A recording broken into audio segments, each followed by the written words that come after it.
Os vampiros são seres famosos e presentes em diversas obras, e como é de se imaginar, a DC não ficaria sem os seus próprios vampiros. E nesse vídeo eu vou falar como são os vampiros da DC e quem são os seus principais representantes. Então, para saber mais sobre isso, venha comigo e seja muito bem-vindo ao Planeta Diário. E galera, os vampiros da DC não são muito diferentes dos vampiros de outras lendas e histórias. E portanto, tudo que você sabe sobre os vampiros se aplica aqui também.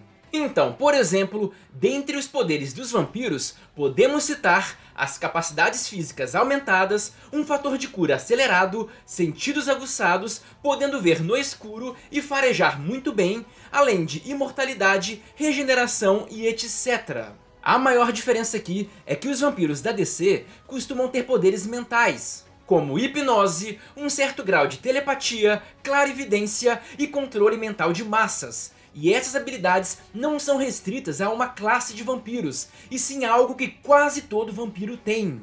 E isso já torna os vampiros desse universo um pouco mais poderosos do que a média. E eles frequentemente apresentam uma transformação um pouco mais bizarra do que estamos acostumados. Normalmente um vampiro apenas cria presas e muda a cor do olho. Mas os vampiros da DC assumem uma aparência muito mais bizarra, que lembra em certos momentos um demônio. Porque muitas vezes eles possuem grandes asas, rostos e peles deformados, garras enormes e às vezes até o formato do corpo muda. Esse tipo de transformação não acontece com todos os vampiros, mas é muito comum. E fora isso, é comum que os vampiros desse universo tenham poder de intangibilidade.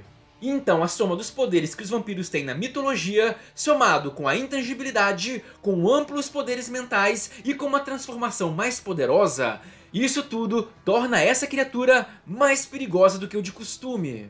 E a fraqueza dos vampiros permanecem a mesma no universo DC.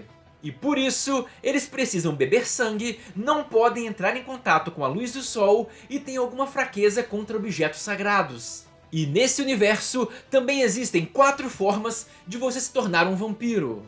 E a primeira e a mais difícil é através de uma maldição. Isso aconteceu em pouquíssimos casos, mas eu vou contar um caso emblemático daqui a pouco. E uma segunda forma é através de magias necromânticas. Em alguns momentos, algumas pessoas foram revividas por magias necromânticas e não como zumbi, e sim como vampiro. E uma outra forma muito rara e não canônica é por meio de um vírus vampírico. Mas a quarta e a mais comum é ser transformado em um vampiro por um outro vampiro. E agora que vocês já sabem o básico sobre os vampiros da DC, vamos falar de alguns personagens bem interessantes que podem valer a pena conhecer. E vamos começar então pelo alto escalão dos vampiros. E eu vou começar com o Caim e a Lilith, embora a Lilith não seja exatamente uma vampira. A história do Caim tem a mesma inspiração do RPG de vampiros A Máscara, e é muito semelhante à história desse Caim, que é um SCP.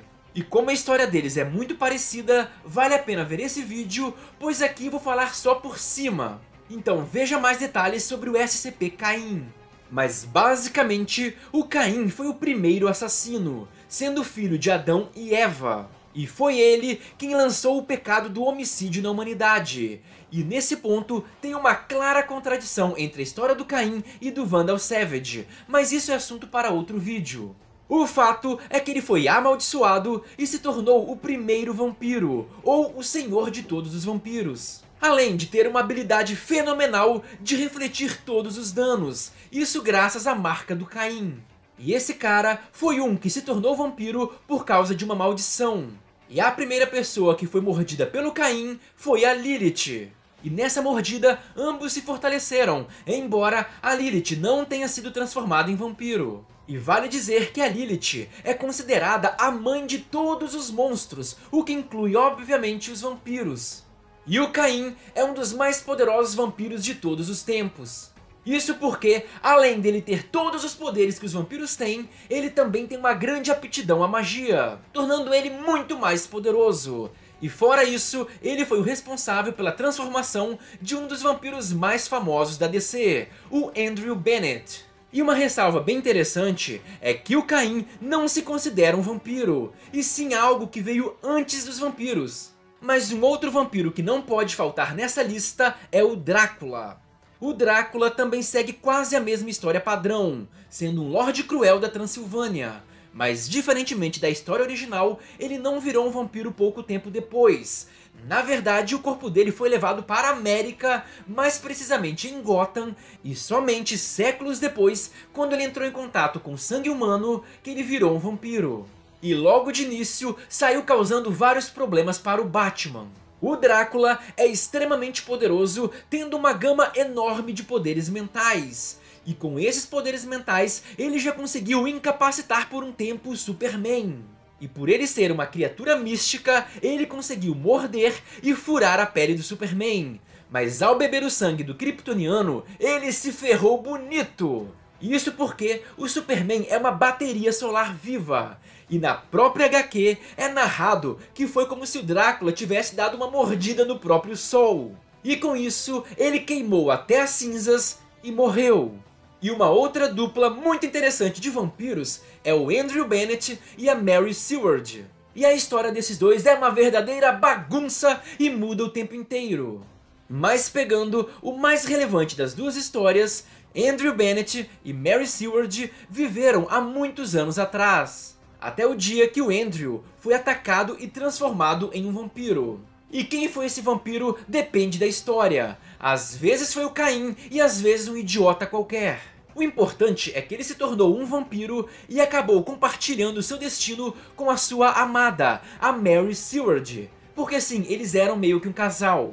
Só que diferentemente do Bennett, a Mary deixou de nutrir simpatia pela humanidade e abraçou a sua natureza vampírica, se tornando uma grande ameaça, pois ela tenta dominar totalmente a espécie humana. E isso colocou os dois amantes em lados opostos nas batalhas.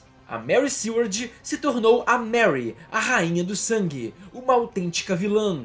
Enquanto o Andrew acabou se tornando a sua posição e consequentemente um herói ou um anti-herói. E ele já lutou ao lado do Batman e também já fez parte da Liga da Justiça Sombria. Ou seja, esse cara não é pouca coisa. E também, dependendo da história, o Andrew não é bem um vampiro. É como se ele fosse um meio vampiro. Mas eu realmente vou precisar de um vídeo inteiro só pra falar dele e da Mary.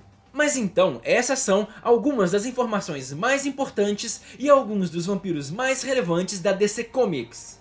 Mas se vocês gostarem, eu posso trazer a parte 2, com outros vampiros ou explicando melhor alguns vampiros já citados aqui. Porque galera, ainda tem muitos vampiros para falar. Tem o Looker, o Barão Nightblood e, dependendo do caso, a Noturna, além também do Temer.